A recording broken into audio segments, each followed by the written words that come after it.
नमस्कार। तबसरा आज दोपहर तक में एक बार फिर आपका स्वागत है और मैं हूं दर्शपाल गुप्ता और मेरे साथ हैं वरिष्ठ पत्रकार सतीश वर्मा जी। सतीश जी, आज महारामनवमी है जी। पीपी न्यूज़ लाइन की ओर से सभी दर्शकों को बहुत बहुत मुबारक है। 8 दिन माता के व्रत रखे हैं। आज लोगों ने सुबह कन्या पूजन की है और उसके बाद साग जो है तभी में प्रवाही गई है। ये सिलसिला सारा दिन आज चलता रहेगा जी।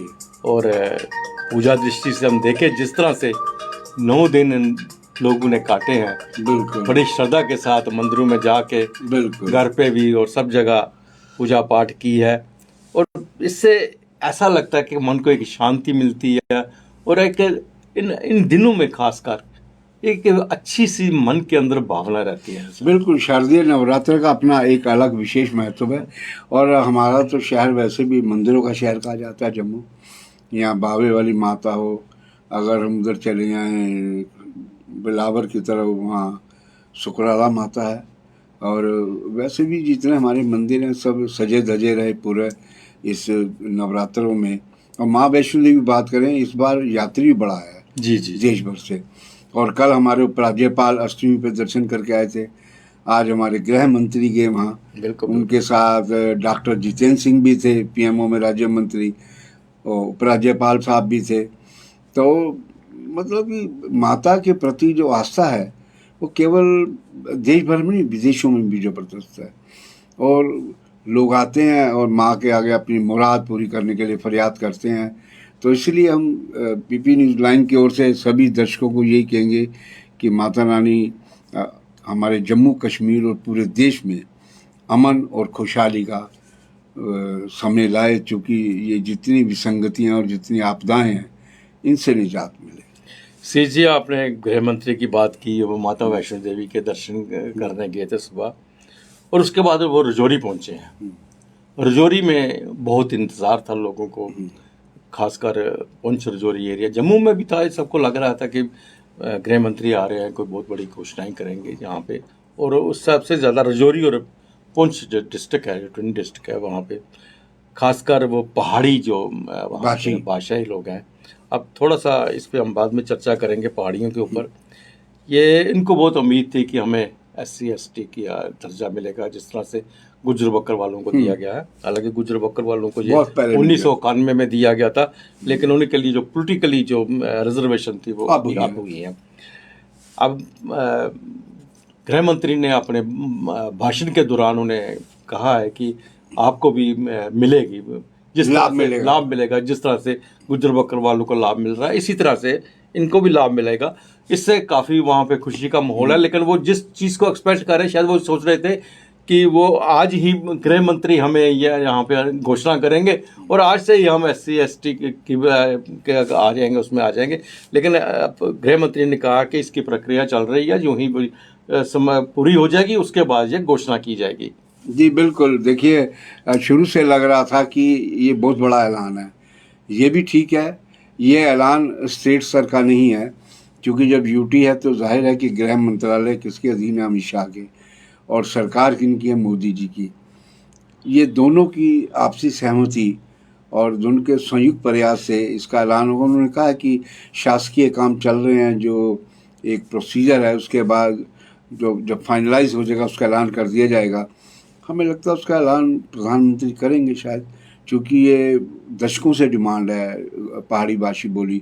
और पहाड़ी भाषी बोली की अगर बात करें, हमारा ये ट्विन डिस्ट्रिक्ट का आप जिक्र कर रहे हैं, राजौरी, पुंछ, उधर बारामूला के जो इलाके हैं, कुपवाड़ा, हंदवाड़ा, और बल्कि जो पाकिस्तान के कब्जे वाला मुजफ्फराबाद है, वहाँ भी पहाड़ी बोली बोली जाती है। क्योंकि जब मैं पाकिस्तान गया था तो मुजफ्फराबाद के कई लोग मिले थे, वही भाषा प्रयोग कर रहे थे।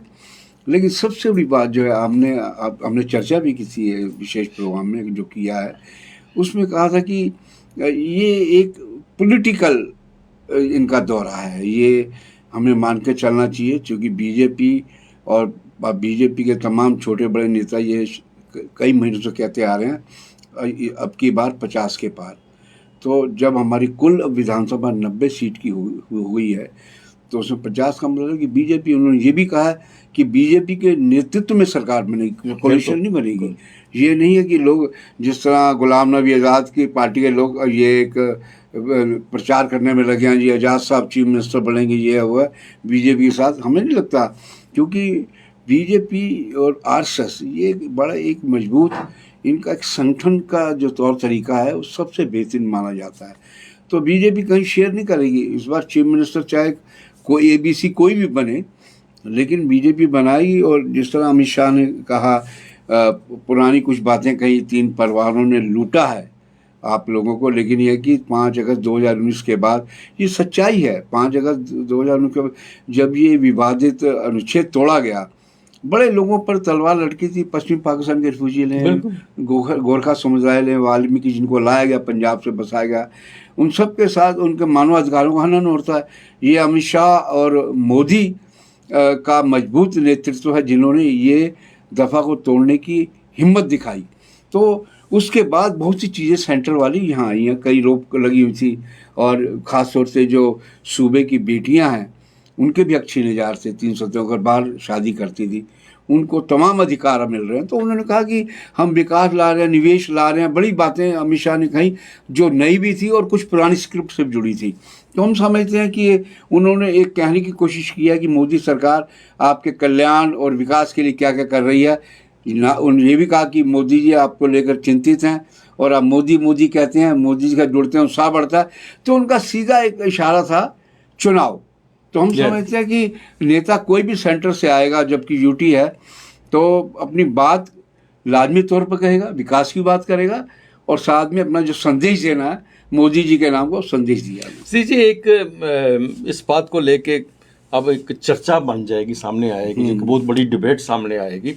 एक तो वो 9 सीटें हमने रखी हैं SC ST के लिए, बिल्कुल, जिसमें गुजर बकरवाल को जो अभी तक गुजर बकरवाल समझ रही है हमारे लिए है। हाँ। अब जब पहाड़ियों को, जब पहाड़ी समुदाय को भी ये उन सीटों को शेयर करना पड़े, बिल्कुल। एक बात, उससे बड़ी बात ये है, पहाड़ी है कौन? बिल्कुल, क्या पहाड़ पे बसने वाले पहाड़ी हैं, या पहाड़ी भाषा बोलने वाले पहाड़ी हैं?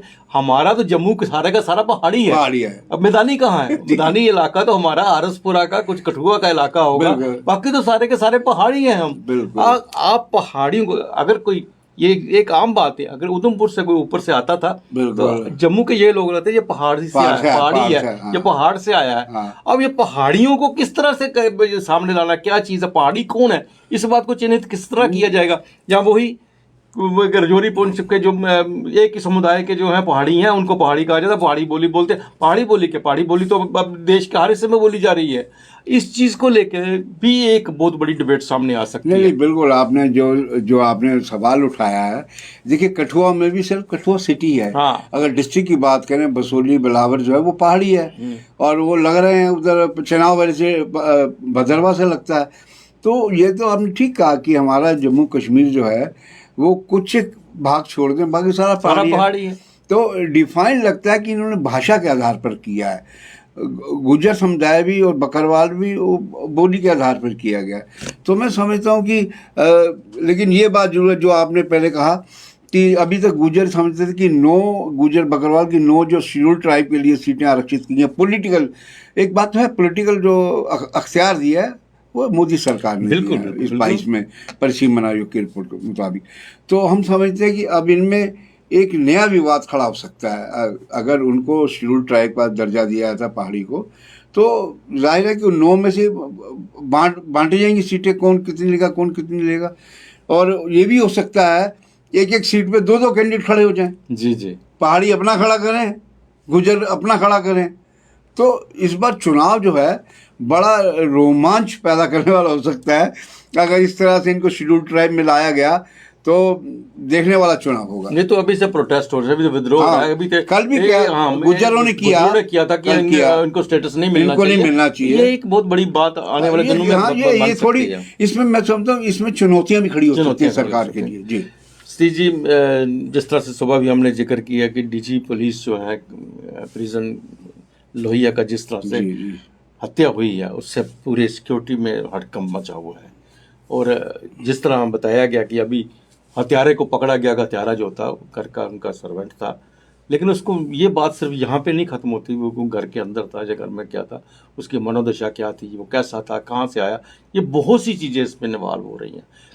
उसकी सबसे बड़ी बात है, डीजी पुलिस जहाँ रह रहा था वहाँ उसके सिक्योरिटी के इतने बंदोबस्त क्यों नहीं थे। दूसरा, अगर वो नौकर 6 महीने से अगर उसके पास रह रहा है और फिर आपको कह रहे हो कि उसकी दिमागी हालत ठीक नहीं थी, तो अगर दिमागी हालत ठीक नहीं थी, उसको एक इतने बड़े ऑफिसर्स के साथ किस लिए रखा गया, उसका इलाज क्यों नहीं करवाया गया। हर बार ये कितने चीज़ें सामने आई है कि बहुत जल्दी वो हाइपर था, बहुत जल्दी गुस्से में आ जाता था। तो इसलिए ऐसे आदमी को क्या मजबूरी थी एक डीजी पुलिस के साथ रखने के लिए। ये सब चीज़ें जो है एक बहुत बड़ा प्रश्न चिन्ह समझने का। नहीं, बिल्कुल। देखिए, सबसे बड़ी बात है, जब रात को ये खबर चली कि डीजीपी प्रिजन की हत्या कर दी गई है, तो वो सब लोग हैरान हो गए थे। अगर डीजीपी लेवल की हत्या हो सकती है, जो कि सुरक्षा का जिनको पर मेन जिम्मेदारी है, बिल्कुल बिल्कुल, और ये वो डीजीपी हैं जो जेल के डीजीपी थे, जिनकी जेलों में पाकिस्तानी, कश्मीरी और तमाम तरह के आतंकी और OGW सेपरेटिस्ट सब लोग उनके जेलों में बंद है, चाहे कोट भलवाल जेल है या अम्फला या दूसरी जेलें हैं। अगर, और दूसरी सबसे बड़ी बात है, अगर वो अपने मित्र के यहाँ रह रहे थे, वो खजूरिया हैं जिनके यहाँ रह रहे थे, तो उसके लिए सरकार का कोई तो सिस्टम होगा। डीजीपी सरकार के नुमाइंदे हैं, क्या किसी एजेंसी ने जहमत नहीं उठाई कि वो असुरक्षित इलाका या सुरक्षित इलाका है? एक आदमी कह रहे हो कि 6 महीने से वो उसका मानसिक जल्दी हाइपर हो जाता था। अगर वो हाइपर होने इतनी आपको जानकारी अब मिली है, तो पहले क्यों नहीं जानकारी थी इस चीज़ की थी? और हम समझते हैं कि हाइपर होने पे भी इस तरह की नृशंस हत्या, ये वास्तव में कई सवाल खड़ा करते हैं। और उसको उनको मतलब एक आदमी ये कर सकता है, ये डीजीपी को छोटे, वो भी एक स्ट्रॉन्ग पुलिस में रहा है, उसने पूरी ट्रेनिंग की हुई है, बड़ी जेल में वो उसके नाम से थरथराते हैं, बड़े कैदी थरथराते हैं वो। मतलब एक आदमी ने काबू को पा लिया उसको, और किस तरह से मार दिया, कैसे मार दिया, ये बड़े सवाल है। और देखिए ना, अभी सोशल मीडिया में देख रहे थे, कोई अननोन कोई आतंकी संगठन है, उसने भी कहा जी हमने जिम्मेदारी ली है। ये उदाहरण है अमित शाह की यहाँ जम्मू कश्मीर यात्रा को लेकर। देखिए, ये बातें हो सकता है कि ये एक गुमराह करने की कोशिश हो, लेकिन हमें ये भी देखना होगा कि हत्या केवल हाइपर होने की वजह से हुई है या उसके और भी कारण हैं। इसको मैं समझता हूँ, इसकी जांच जो है किसी ऐसी एजेंसी को देनी चाहिए जो कि बिल्कुल निष्पक्ष इसकी जांच करे और सच्चाई सामने है। चूँकि एक वरिष्ठ IPS अधिकारी की इसमें मौत हुई है, हत्या हुई है, या और ये नहीं कि किसी आम आदमी की हत्या हुई है, ये एक बहुत बड़ा मामला है। और ख़ास तौर से उस दौर में जबकि देश के गृह मंत्री जिनका लोहा चलता हो और उनकी मौजूदगी में जम्मू में हत्या हो जाए। डीजी पुलिस को हर कीमत पे ये निष्पक्ष जांच करवानी ही पड़ेगी, क्योंकि डीजी पुलिस का छोटा नहीं है वो। बिल्कुल, पुलिस क्या, इससे तो हर पुलिस वाला असुरक्षित हो गया, कोई भी आपका ऑफिसर्स कहेंगे पुलिस, ये तो डीजी तो बहुत बड़ी पोस्ट है। यहाँ से एक सिपाही से लेके आप SP, DIG, जब कहीं भी IGP तक किसी के साथ भी ऐसी वारदात हो सकती है। और ये फैक्ट है कि इनके घरों में जो डोमेस्टिक सर्वेंट्स होते हैं वो लाए होते हैं वहां से, उनकी इनको आप लोगों को ये कहते हैं कि आपके पास कोई टेनेंट आता है, किराएदार आता है, उसकी पुलिस इंक्वायरी करो। बिल्कुल, क्या आपके अपने नौकर की कोई इंक्वायरी थी? क्या उसके बारे में आपको जानकारी थी? अगर तो आप अब कह रहे हो उसको इतनी सारी प्रॉब्लम्स हैं, फिर उसको इतने बड़े ऑफिसर के साथ किस लिए रखा गया था? बिल्कुल बिल्कुल, देखिए ना, आपने ठीक कहा। आप अगर किराएदार रखते हैं, अगर आप थाने को सूचना नहीं देंगे, मकान मालिक पे कार्रवाई होगी, सीधी मकान मालिक या किराएदार, क्या कसूर है? आप ऐसे अननोन आदमी को रख रहे हैं जिसका कोई पुलिस रिकॉर्ड नहीं है, वो पुलिस का एनरोल एम्प्लॉयमेंट नहीं है, तो आपने उसको रखते वक्त ये तो है नहीं कि सिर्फ इनको लोहिया जी को पता था, सबको पता होगा। अफसरों नीचे जो कनिष्ठ अफसर हैं या कंसर्न अफसर हैं, उनको सब पता होगा कि उन्हें प्राइवेट पर्सन रखा हुआ है। अगर रखा हुआ है प्राइवेट पर्सन, तो उसकी जांच भी तो अपने लेवल पे CID करनी चाहिए ना। इसके वेयर अबाउट ही, वही कल को मान ली कोई घटना दुर्घटना होती है तो उसको हम कहाँ ट्रेस करेंगे? अब पुलिस कह रही कि सुबह उन्होंने कानाचक में खेतों में पकड़ा है। अब खेतों में कहाँ था वो, कहाँ नहीं था, ये जांच का विषय है। और ये हम समझते हैं कि इससे देखिए भले पुलिस अधिकारी कुछ ना कहें, लेकिन उनके परिवार के लोग लाजमी तौर पर डरे और सहमे होंगे कि अगर डीजीपी लेवल का अधिकारी का ये असर हो सकता है, तो हमारे जो परिवार के जो बड़े अधिकारी आईपीएस अधिकारी हैं उनके भी सुरक्षा को लेकर चिंता परिवारों में लाजमी खड़ी हो रही होगी। बिल्कुल सीजी आपने ठीक है, उनके परिवार को छोड़कर जम्मू का हर व्यक्ति डरा हुआ है बिल्कुल कि अगर पुलिस का इतना बड़ा अधिकारी सुरक्षित नहीं है तो बिल्कुल हमारा क्या हाल होगा, हम कल कहाँ हम सुरक्षा की बात कर रहे हैं। बिल्कुल आपने तो ये था तबसरा आज दोपहर तक का। बाकी खबरों के लिए आप देखते रहें पीपी न्यूज़ लाइन। नमस्कार। नमस्कार।